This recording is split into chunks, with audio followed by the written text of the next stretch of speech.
इंसान हालात के सामने मजबूर हो जाता है,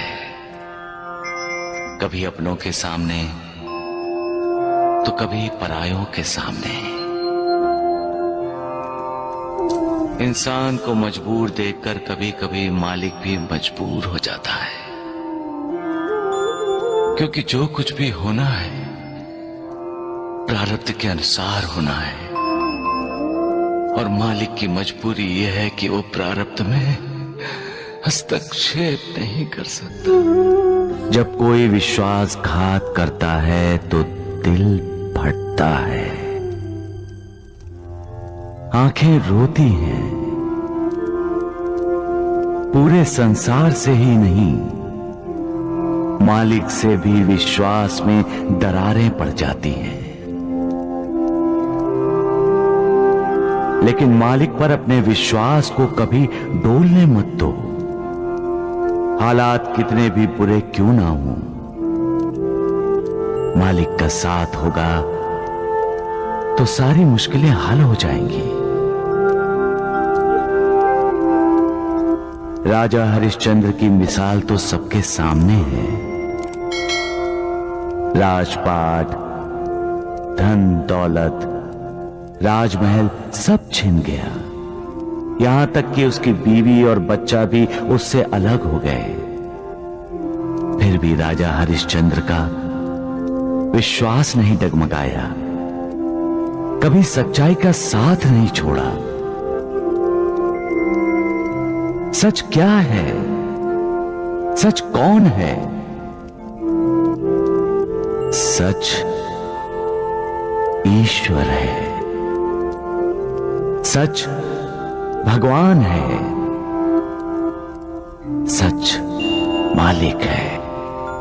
बस एक वो ही सच है, बाकी सब मिथ्या है, झूठ है। हर चीज का अंत है, उसका नहीं। वो अनंत है, सब जानते हैं। फिर भी जमीन, जायदाद, जेवर, धन दौलत इकट्ठी करते रहते हैं, प्यार करते हैं उसे। हालांकि सब जानते हैं पैसा इंसान को लालची बनाता है, स्वार्थी बनाता है। फिर भी पैसा पाने के लिए इंसान विश्वासघात जैसा पाप करता है। प्यार करना है तो मालिक से करो। वो प्यार करो जिससे श्रद्धा जागे, वो प्यार करो जिससे विश्वास पैदा हो, वो प्यार करो जो पुण्य दे। वो ही पुण्य तुम्हारा उद्धार करेगा। कमजोर इंसान हालात के सामने सिर झुकाते हैं, लेकिन कुछ इंसान ऐसे भी होते हैं जो हालात पर सवार हो जाते हैं। बाजी, हालात के सामने मजबूर होकर बच्चों को अपने से अलग करके उन्हें त्याग देना, ये फैसला गलत था। माता पिता को अपने बच्चों को हालात से लड़ने की शिक्षा देनी चाहिए, हालात के सामने मजबूर होने की नहीं।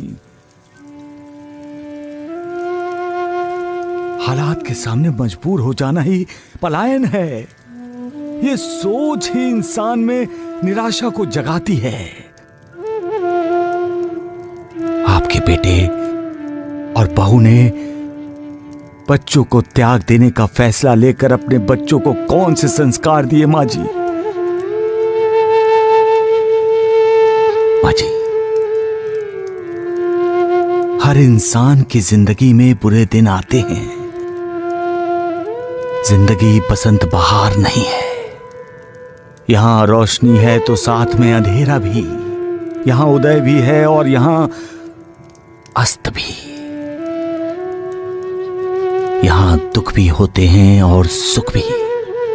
यहां कुदरती सूखा पड़ता है तो सूखी भावनाओं का भी पड़ता है अकाल।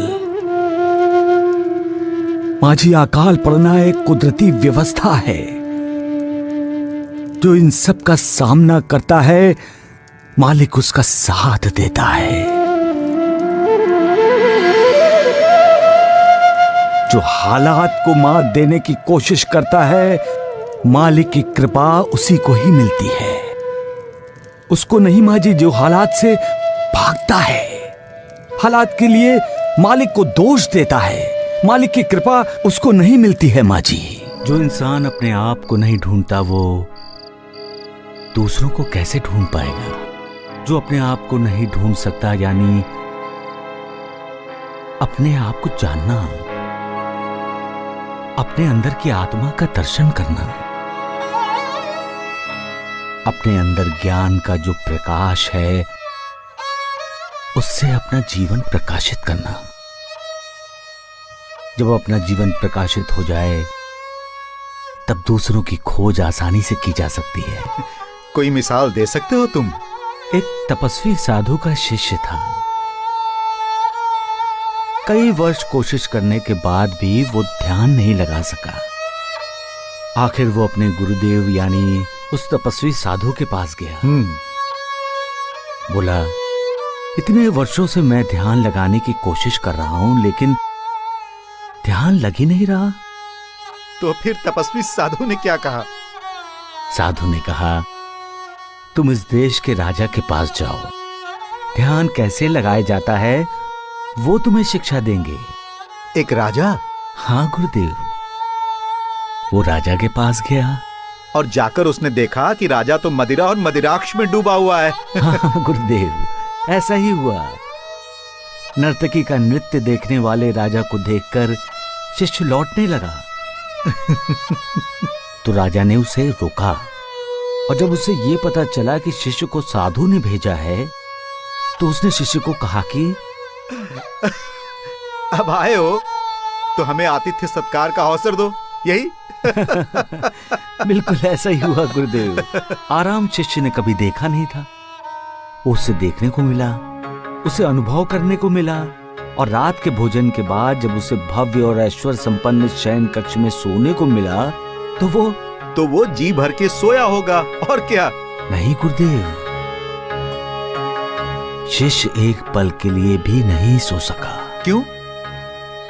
क्यों नहीं सो सका? क्योंकि जिस पलंग पर वो लेटा था, उसके ऊपर एक बहुत नाजुक धागे से एक तलवार लटक रही थी।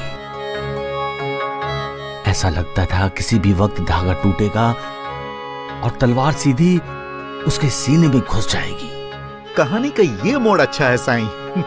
सुबह हुई, राजा आया। उसने विनम्रता से पूछा, महात्मन, आपको नींद तो ठीक से आई ना? शिष्य ने कहा, राजन, इस लटकती तलवार ने मुझे रात भर सोने नहीं दिया। सोना चाहता था, नींद भी आ रही थी, लेकिन बार बार लटकती तलवार याद करके आंखें अपने आप खुल जाती थी। तब राजा ने क्या कहा? राजा ने कहा, मान्यवर, ध्यान ऐसे ही किया जाता है। ध्यान करने के लिए आंखें बंद करके पद्मासन लगाकर बैठना ही आवश्यक नहीं है। ध्यान का अर्थ ही है सोते, जागते, उठते, बैठते, हर पल, हर समय उस परम ब्रह्म परमात्मा का स्मरण करना। बढ़िया, बहुत बढ़िया साईं, बहुत बढ़िया कहानी सुनाई तुमने, वाह। गुरुदेव, जब हम ध्यान लगाते हैं तब हमें हमारे अंदर की आत्मा के दिव्य दर्शन होते हैं, और आत्मा के दिव्य प्रकाश में ही हमें उस निर्विकार के दर्शन हो जाते हैं। इसलिए कहते हैं कि पहले अपने आप को खोजो। वाह मालिक वाह, तुम्हारा भी जवाब नहीं। आज तुमने बता दिया कि इंसान तुम्हारी इस दुनिया में अकेला आता है और अकेला ही चला जाता है। अपनी जिंदगी में उसने चाहे कितनी भी भीड़ जमा कर ली हो, तो भी उस भीड़ में वो अकेला ही रहता है। उसकी जिंदगी में ऐसे कई पल आते हैं जहां वो अकेला ही रहता है। अकेले ही वो पल जीता है। उसके सुख दुख उसके अपने ही तो होते हैं।